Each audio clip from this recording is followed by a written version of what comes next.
This is how poor the communication is in the tabletop role-playing game hobby, especially online. Go to any community within the hobby and ask somebody in that community, well, do you really know what other people in your circle really think about these games? Like, is your definition of role-playing and what you like, is it theirs? Does it match up? And in most cases, if you ask someone in their own circles what other people think, they really won't know.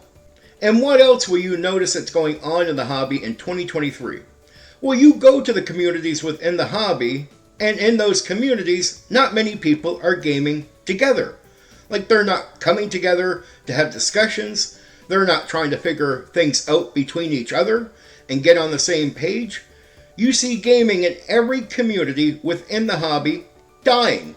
Gaming in public and games going on in someone's home.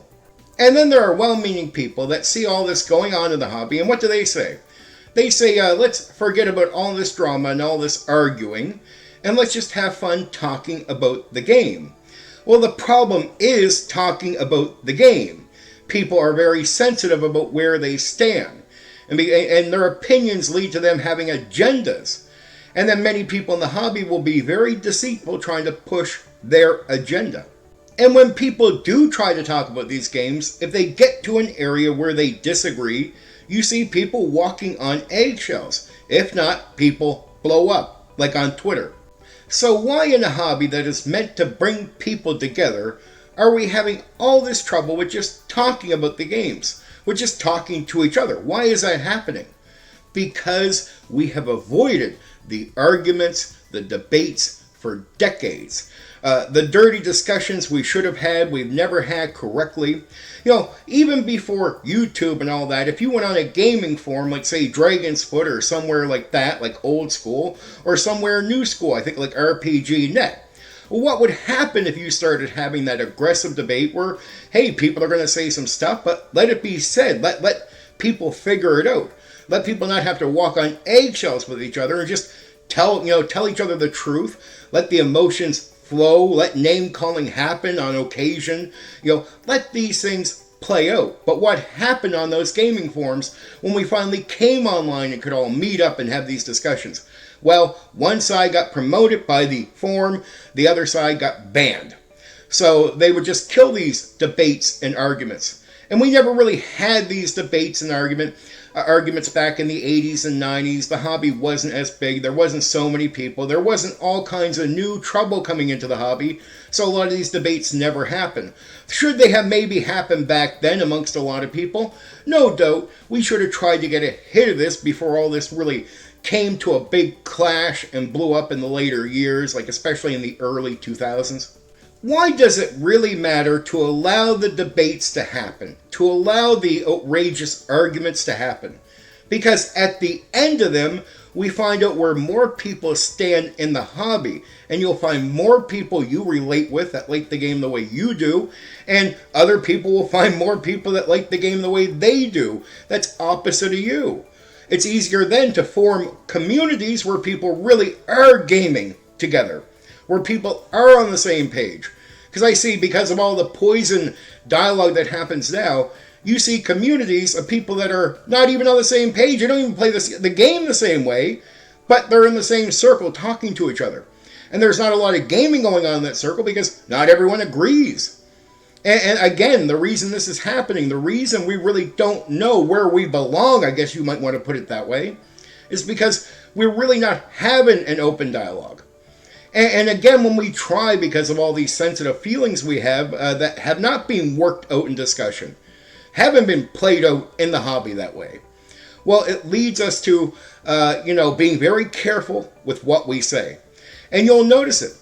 You'll even get some people that are in the hobby that will have a pipe dream of saying, oh, yeah, we're open-minded. In our circle, we have disagreements. We can do that, right? And on occasion, if it's a less sensitive area, they can. But you will notice no matter what they tell you, at a certain point they will hit subjects where feelings start getting tense, right? People start getting hurt or upset or arguing with each other. And then you'll even see, it goes from a stream where it seemed like they might have really disagreed with each other to a big argument on Twitter or, something like that later. That's how sensitive people are. So no matter how much you try to BS, the system and say, no, we're all fine. Well, no, you're not, because the proper debates, the proper arguments haven't happened, and you call the proper arguments and proper debates drama, and then tell us it's bad to have those arguments. Let's just talk about the game. Well, here is the issue. We've been doing that for decades, just talking about the game and ignoring all the issues. We've taken that advice. Don't try to make that sound like it's a new thing, like we just want to ignore the drama and really focus on the game. Well, people have been saying that for decades, and we always follow that path. We always avoid the arguments. We always avoid the drama, as some people will call it. We avoid it, then we don't know where each other stands, and here we are. In a hobby where it's dying, where public gaming is dying, where gaming at home is dying. I really believe back in the 80s and 90s there were more active games in public and at homes, even with less people at the time in the hobby. Right? So that tells you there's something bad going on in the system. And in my opinion, it's bad communication. Period. Because we have avoided the debates and arguments that are hard to have. I'm not saying all this is easy to do, and that's why it should have been done decades ago when it wasn't as hard.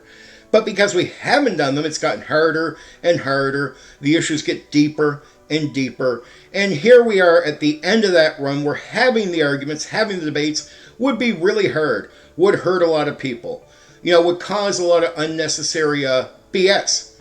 But there's a problem. Not having them is destroying the hobby. It's not bringing us together.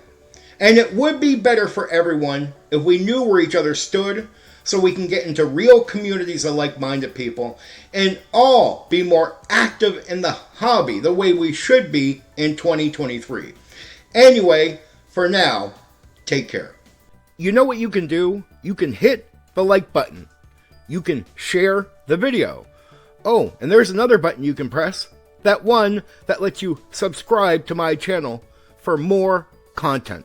Oh yeah, there's that bell thing. You can press that so you know when I've uploaded a new video right away.